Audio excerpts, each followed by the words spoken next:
जबकि वास्तविकता यह है कि एक, भारत के इस क्षेत्र के साथ मैत्री संबंध विकसित करने कोई बाधक जटिल कारक नहीं है। 2, इस क्षेत्र में भाषा की कलाओं, साहित्य और संस्कृति की बड़ी ख्याति है।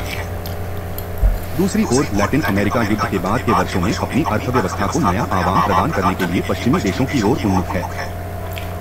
अमेरिका और ब्रिटेन की औपनिवेशिक विरासत और नवौपनिवेशिक आर्थिक और राजनीतिक हितों का युद्ध के बाद के वर्षों में क्षेत्र के विकास की प्रक्रिया पर प्रभुत्व रहा है। किंतु समय बीतने के साथ साथ लैटिन अमेरिका और कैरिबियाई देशों ने आर्थिक और सामाजिक विकास की अपनी प्रक्रियाओं के संदर्भ में तृतीय विश्व के साथ अपनी पहचान बनाने की कोशिश की है। इसके अलावा इस क्षेत्र के कई देशों में 1930 से 80 के दौरान सैनिक और नागरिक शासन रहे हैं। किंतु 1980 के दशक के शुरू के वर्षों में इस क्षेत्र के अधिकांश देशों में लोकतांत्रिक शासन व्यवस्था की फिर से स्थापना हुई। भारत के साथ लैटिन अमेरिकी देशों की भी विभिन्न बहुपक्षीय संस्थाओं और क्षेत्रीय संगठनों में सदस्यता है। इन देशों ने भारत के कई सामाजिक, आर्थिक और औपनिवेशिक अनुभवों को भी प्राप्त किया है। इस क्षेत्र के कुछ प्रमुख देशों ने अंतर्राष्ट्रीय दृष्टिकोण के आर्थिक विकास और प्रक्रियाओं को समान रूप से अपनाया है। इस समय भारत और लैटिन अमेरिका दोनों अंतर्राष्ट्रीय और क्षेत्रीय संगठनों में महत्वपूर्ण भूमिका निभा रहे हैं और अपने अपने क्षेत्रों में अपने लोगों के कल्याण के संबंध में उनकी रुचियों में समानता है। 12.2 राजनीतिक और राजनयिक प्रयास। भारत लैटिन अमेरिकी और कैरिबियाई संबंधों के ऐतिहासिक विकास का पता लगाते हुए हम उन सेन पुर्तगाली नौचालकों को याद कर सकते हैं जो भारतीय धन दौलत की खोज में भारत आ रहे थे और संयोगवश लैटिन अमेरिका तथा कैरिबियाई तटों पर पहुंच गए थे। वैसे लगभग 500 वर्षों पूर्व दो क्षेत्रों के बीच व्यापार का मार्ग खोलने के लिए यह प्रयास सकारात्मक रहा। वर्षों पूर्व न केवल वस्तुओं का आदान प्रदान शुरू हुआ बल्कि विचारों का भी आदान प्रदान हुआ। एक क्षेत्र की आत्मनिर्भर समुदाय व्यवस्था को दूसरे क्षेत्र ने विचारों को आदान प्रदान के आधार पर ही अपनाया। हालांकि लैटिन अमेरिका ने 19वीं शताब्दी के शुरू में औपनिवेशिक शक्तियों से अपनी स्वतंत्रता प्राप्त की, किंतु लंबे समय तक यह ब्रिटिश और अमेरिकी संरक्षण के आर्थिक संलग्नक रहा।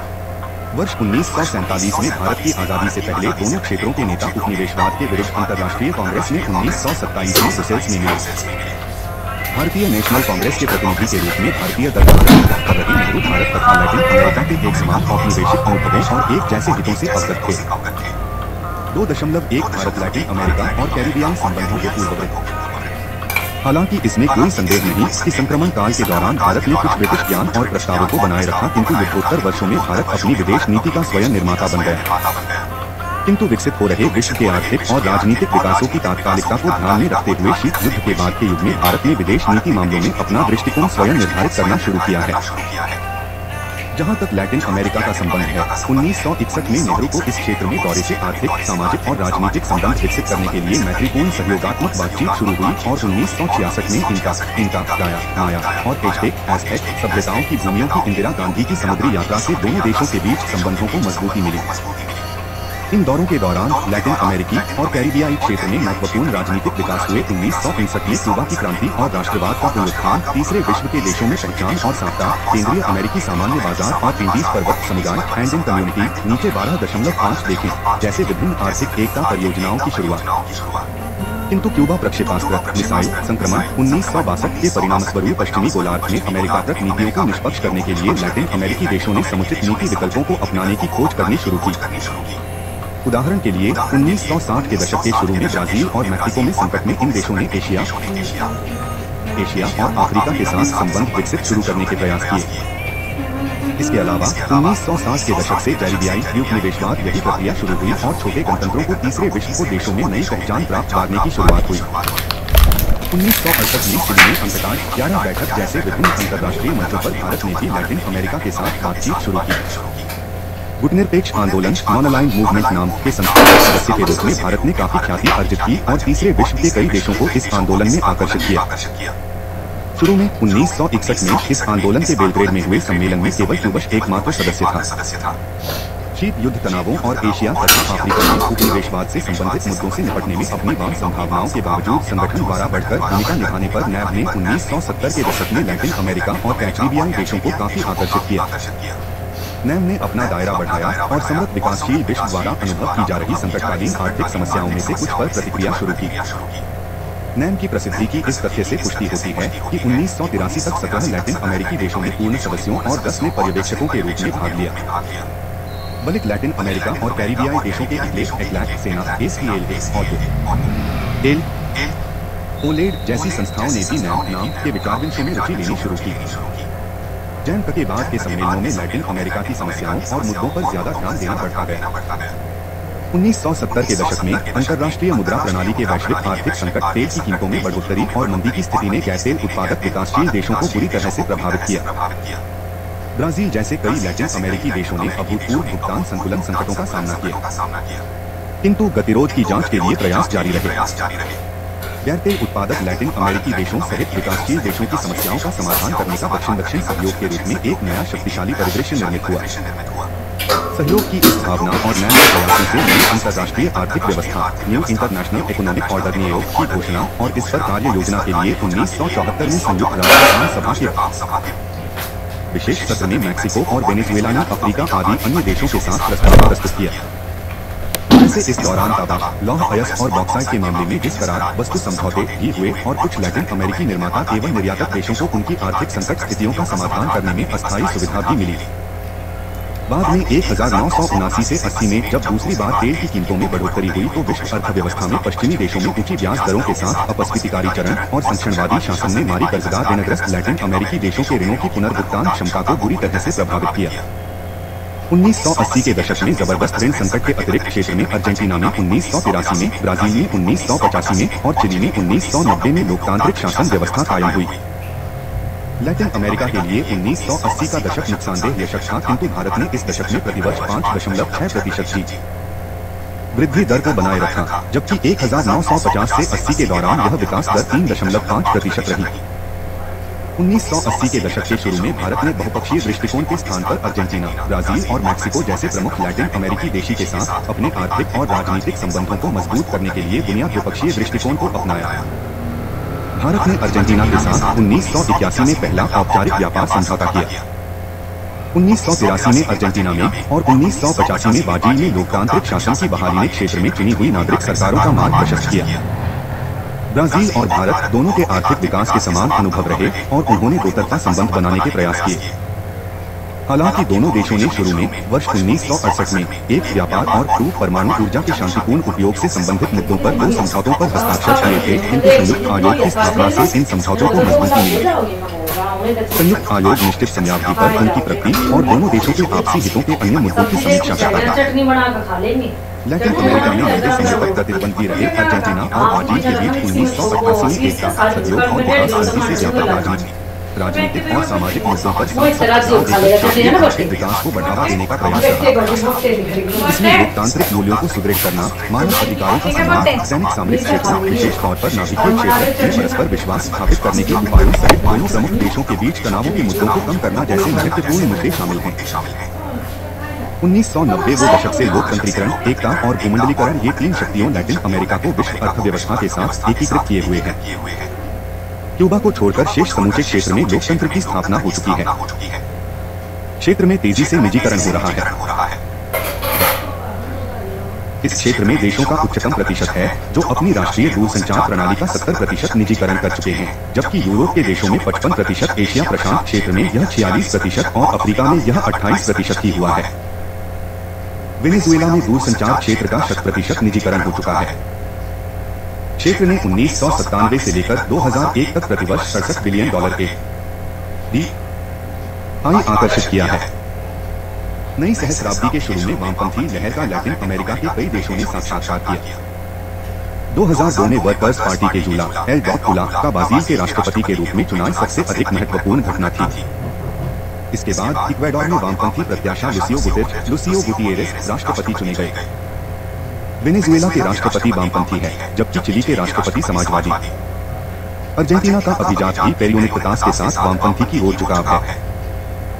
ये चुनाव परिणाम बाजार उदारीकरण से विकर्षण और आय वितरण, रोजगार सृजन तथा गरीबी हटाने जैसे सामाजिक मुद्दों पर सरकार के ज्यादा ध्यान देने की मतदाताओं की मांग को दर्शाते हैं। साथ ही नए उदारवाद पर कड़े प्रहार और वर्तमान विकास मॉडल को बनाए रखने पर गंभीरता से प्रश्न उठाए जा रहे हैं। ज्यादा बेरोजगारी, सामाजिक खर्चों में अत्यधिक कटौती और आर्थिक प्रहराव ने सामाजिक तनाव की स्थिति बना दी है, जिसमें घरेलू शासन और आर्थिक सुधारों को जारी रखना कठिन समस्या बन गई है।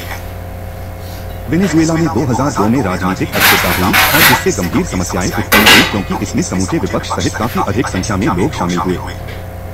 इसलिए कुछ विश्लेषकों का यह मानना है कि यदि 20वीं शताब्दी के अंतिम दशक को आर्थिक सुधारों का दशक कहा जा सकता है, तो इस शताब्दी के पहले दशक को राजनीतिक और सामाजिक सुधारों के दशक की संज्ञा प्रदान की जा सकती है।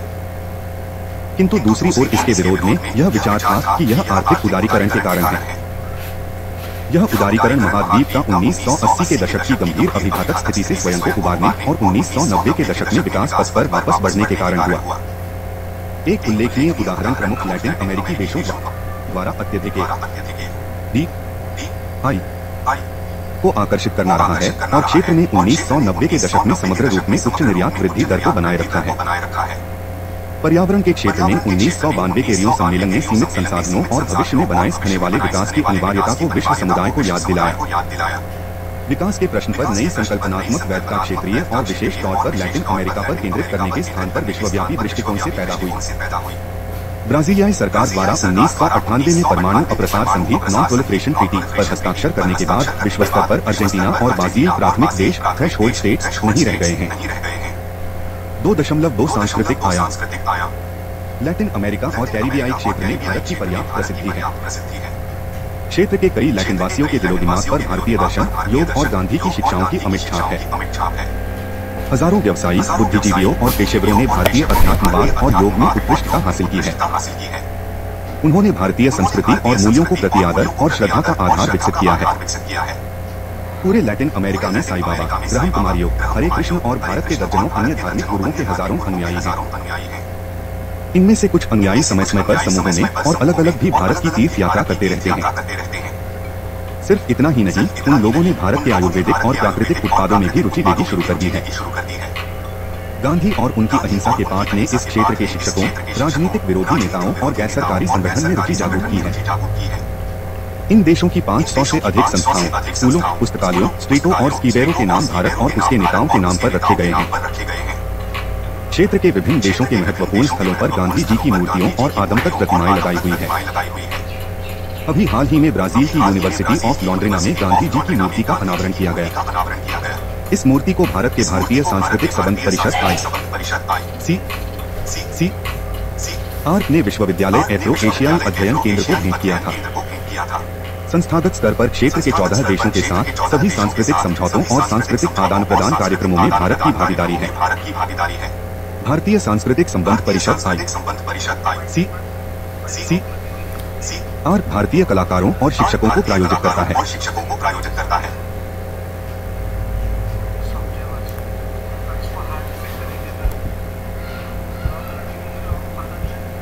कैरिबियाई क्षेत्र के साथ हमारे सांस्कृतिक संबंधों का अन्य महत्वपूर्ण पक्ष यह है कि इनमें कुछ देशों के यहाँ भारतीय मूल के समुदाय भी हैं। उन्हें न केवल अपनी सांस्कृतिक विरासत पर गर्व है, बल्कि वे दीपावली, होली और ईद जैसे त्योहार बड़े हर्षोल्लास से मनाते हैं। विद्यार्थियों, शिक्षकों और तकनीकविदों को प्रशिक्षण को लिए आए। कार्यक्रम के अंतर्गत तकनीकी सहयोग और भारत में अध्ययन दौरे वे महत्वपूर्ण आयाम हैं, जिनसे इन देशों के साथ आपसी संबंध मजबूत होते हैं। हमारे द्विपक्षीय संबंधों का एक अन्य महत्वपूर्ण आयाम विदेश कार्यालय स्तर पर द्विपक्षीय परामर्श से संबंधित है। कुछ ही वर्षों में भारत ने इस क्षेत्र के 10 देशों के साथ इस विषय समझौता ज्ञापन सहयोग पत्र MOU पर हस्ताक्षर किए और कुछ विचाराधीन हैं। द्विपक्षीय संबंधों की नियमित रूप से समीक्षा से दूसरे देश के साथ बेहतर समझ बनी है, जिससे आगे चलकर आपसी हित के बहुपक्षीय मुद्दों पर समन्वय में सुधार हुआ है। विभिन्न सरकारी दौरों और तकनीकी सहयोग विदेश कार्यालय स्तर परामर्शों के अनुपूरक रहे। आर्थिक और व्यापारिक क्षेत्रों में निजी क्षेत्र के स्तर पर बातचीत में बढ़ोतरी हो रही है और द्विपक्षीय संबंधों में मजबूती आ रही है। 1991 में भारत ने आर्थिक सुधारों को व्यापक बनाने के लिए पहल भी की। क्षेत्र में कई अर्थव्यवस्थाओं के उदारीकरण के साथ सार्वजनिक और निजी, सरकारी और गैर सरकारी दोनों क्षेत्रों के स्तरों पर अंतःक्रिया बढ़ रही है। एक ओर जहां भारत ने क्षेत्र के 7 देशों के साथ व्यापार और आर्थिक सहयोग के समझौतों पर हस्ताक्षर किए हैं और कुछ अन्य के साथ व्यापार परिषदें बनाई है, वहीं क्षेत्र के निजी क्षेत्र और शीर्ष व्यापार और औद्योगिक इकाइयों के बीच कई समझौतों पर हस्ताक्षर भी किए हैं।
इस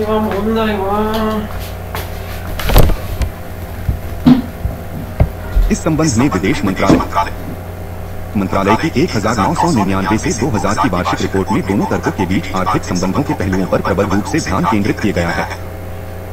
रिपोर्ट में कहा गया है, लैटिन अमेरिकन और कैरिबियाई क्षेत्र से संबंधित हमारी नीति का प्रमुख बल पहले से ही वर्तमान संबंध को मजबूत एवं विस्तृत करना है तथा इसे और अधिक आर्थिक आधार देना है। 12.3 भारत लैटिन अमेरिकी आर्थिक संबंधों का संभावनावलोकन। लैटिन अमेरिकी और कैरिबियाई देशों के साथ भारत के आर्थिक संबंधों में सहसंबद्ध व्यापार, लिंकेज, ट्रेड, निवेश, विज्ञान व प्रौद्योगिकी और संस्था के विस्तृत पहलू शामिल हैं, जबकि आर्थिक उदारीकरण में दोनों क्षेत्रों के बीच इन संबद्धताओं को मजबूत बनाने के लिए कई अवसरों का वर्णन किया गया है। विश्वव्यापी प्रतिस्पर्धा के कारण वे एक दूसरे के लिए बाजार में स्थान बना पाए हैं।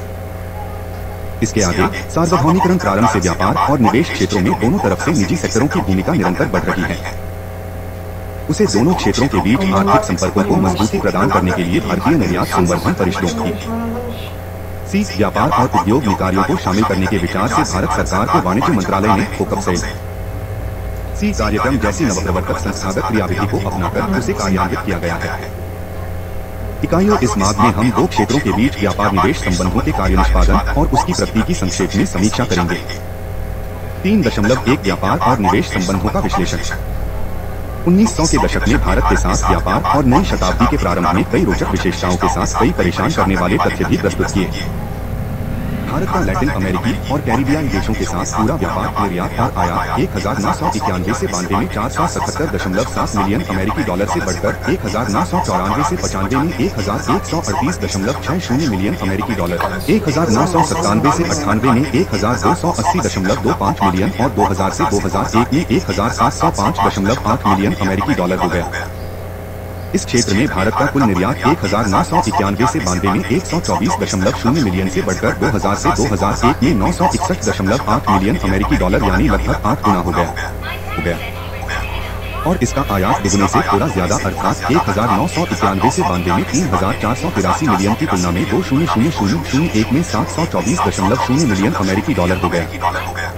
दुर्भाग्यवश 1990 के दशक में इस क्षेत्र में भारत को जो घाटा हुआ यह व्यापार घाटा वैसा ही बना रहा। नई शताब्दी की शुरुआत में अर्थात 200001 में भारत 257.8 मिलियन अमेरिकी डॉलर के अतिरिक्त व्यापार के लक्ष्य को प्राप्त कर सकता था। लैटिन अमेरिकी और कैरिबियन देशों के कुल व्यापार के संदर्भ में यह विश्व व्यापार का 5% है। क्षेत्र में भारत के आयात का हिस्सा बहुत ही कम रहा है। हालांकि इसका लक्ष्य निकट भविष्य में लैटिन अमेरिका और कैरिबियाई देशों के कुल आयात के कम से कम 1% तक पहुंचने का है। भारत के लिए इस लक्ष्य तक पहुंचना कठिन नहीं होगा, क्योंकि ब्राजील में भारत के आयात हिस्सा 2002 में 1.2% को पार कर गया था। लैटिन अमेरिका और कैरिबियाई देशों के साथ भारत को व्यापार की एक अन्य आकर्षक विशेषता उसी क्षेत्र के चुने हुए देशों के साथ व्यापार के केंद्रीकरण में दृष्टिगत होती है। उदाहरण के लिए अर्जेंटीना, ब्राजील और मैक्सिको भारत के प्रमुख व्यापार साझेदारी में हैं, जिनके क्षेत्र से किए जाने वाले आयात में 90% से भी अधिक आयात भारत का है और जो क्षेत्र में भारत के निर्यात का लगभग 84% है। इस क्षेत्र में भारत को व्यापार अंतराल प्रमुख रूप से बहुत कम देशों में उसके व्यापार केंद्रीकरण के कारण पैदा होता है। उसके व्यापार को शेष लैटिन अमेरिकी और कैरिबियाई राष्ट्रों में विस्तृत करने का सामर्थ्य 1990 के उत्तरार्ध तक अप्रयुक्त रहा। यह जानना भी महत्वपूर्ण है कि नई शताब्दी में चीन और वेनेजुएला भारत के प्रमुख आपूर्तिकर्ताओं के रूप में उभरे हैं, हालांकि भारत से उनके आयात की नाममात्र वृद्धि ही हुई है। इन देशों में भारत की निर्यात की जाने वाली सामग्री के बारे में जानना भी महत्वपूर्ण है। इस क्षेत्र में भारत से आयात होने वाली वस्तुओं में शामिल है भारी मात्रा में औषधियों, ड्रग्स, फार्मास्यूटिकल्स और वैक्सीनें, रसायन, मुद्रण, पैकेजिंग, प्लास्टिक और रबर उद्योगों के लिए उपकरण और मशीनरी, उपकरण और आपूर्तिकर्ता, हाथों के औजार और मशीन के औजार, डीजल इंजन, पंप और बेयरिंग, ऑटोमोबाइल के पुर्जे और ऑप्टिक फाइबर, इलेक्ट्रॉनिक सामान व पुर्जे, भवन निर्माण मशीन एवं सामग्री, कपड़े, कंप्यूटर सॉफ्टवेयर, बिजली का सामान, चमड़े की वस्तुएं, प्लास्टिक की चीजें, हस्तशिल्प, मसाले, सुगंधित तेल और आयुर्वेदिक तथा जड़ी बूटियों के उत्पाद। इन वस्तुओं के अलावा हाल ही में किए गए बाजार के सर्वेक्षण से पता चलता है कि रक्षा उपकरणों के निर्यात, बॉयलरों, टरबाइनों के निर्यात और टेलीकॉम, रेल मार्ग और जल मलजल सीवेज प्रणालियों जैसे विभिन्न प्रकार के निवेश क्षेत्रों के लिए पर्याप्त संभावनाएं हैं।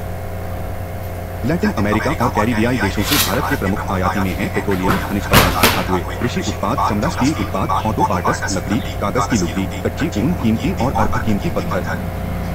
वेनेजुएला और मैक्सिको ने 2000 से भारत की तेल की आपूर्ति करनी शुरू कर दी है। हाल ही में आयात के लिए पहचानी गई वस्तुओं में से एक वस्तु है वेनेजुएला से बॉयलर ईंधन बॉयलर फ्यूल के रूप में ऑर्मल्शन जो भारत में ऊर्जा उत्पादक केंद्रों और उर्वरक संयंत्रों के प्रयोग के लिए होता है। निम्नलिखित वस्तुओं के संबंध में भारत को लैटिन अमेरिकी देशों के साथ तीसरे देश के बाजारों में प्रतिस्पर्धा का सामना करना पड़ता है। ये वस्तुएं हैं गेहूं अर्जेंटीना, तंबाकू ब्राजील, मसाले ग्वाटेमाला ब्राजील और मैक्सिको, काजू ब्राजील, तेल पदार्थ ऑयल मिल्स अर्जेंटीना और ब्राजील, चीनी क्यूबा और ब्राजील। दो क्षेत्रों के बीच इन वस्तुओं को संदर्भ में तीसरे देश के बाजार में एक सामान्य कार्यनीति तैयार करने की जरूरत है। जहां तक निवेश और संयुक्त उद्यमों का संबंध है, वहां फार्मास्यूटिकल्स, रसायनों, इंजीनियरिंग उत्पादों, सॉफ्टवेयर, पेट्रोलियम और खननीय संयुक्त उद्यमों के लिए पर्याप्त संभावनाएं हैं। इन देशों में निवेश करने और संयुक्त उद्यम शुरू करने के लिए बजाज स्कूटर, वेंटैक्सी, राइट्स, तेल एवं प्राकृतिक गैस आयोग को CS प्रसिद्ध नाम है।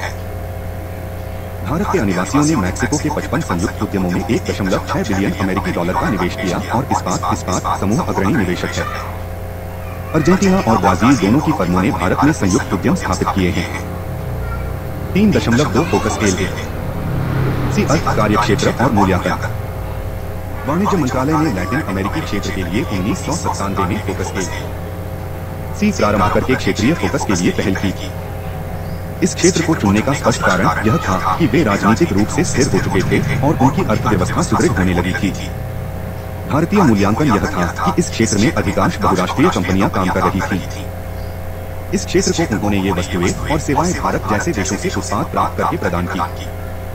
इस प्रकार उनके व्यापार में भारत का हिस्सा नगण्य था, लेकिन काफी हद तक दोनों तरफों की अर्थव्यवस्थाएं मात्र सम्मान सूचक कॉम्प्लीमेंट्री थी।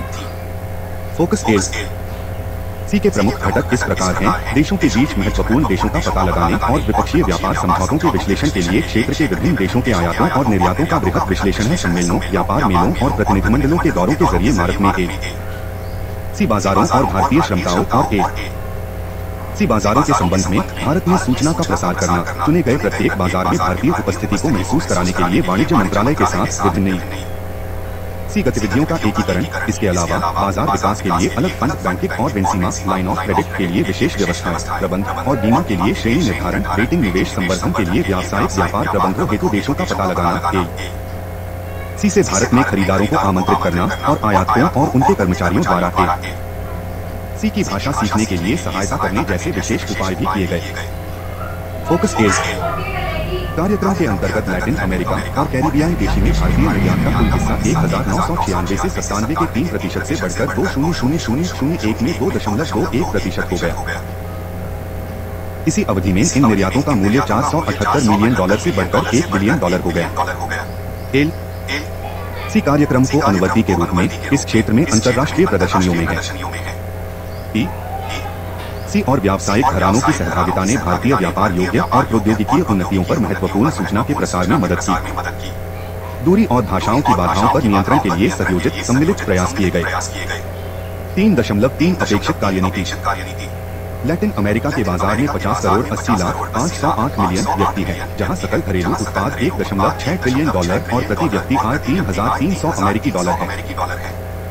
अधिकांश लैटिन अमेरिकी देशों को विश्व बैंक द्वारा उच्च मध्यम अर्थव्यवस्थाओं वाले देशों की श्रेणी में रखा गया है। लैटिन अमेरिका का बाजार तीव्र गति से विकसित हो रहा है। इसका आयात 1991 के $113 बिलियन से बढ़कर 2002 में $332 बिलियन हो गया है।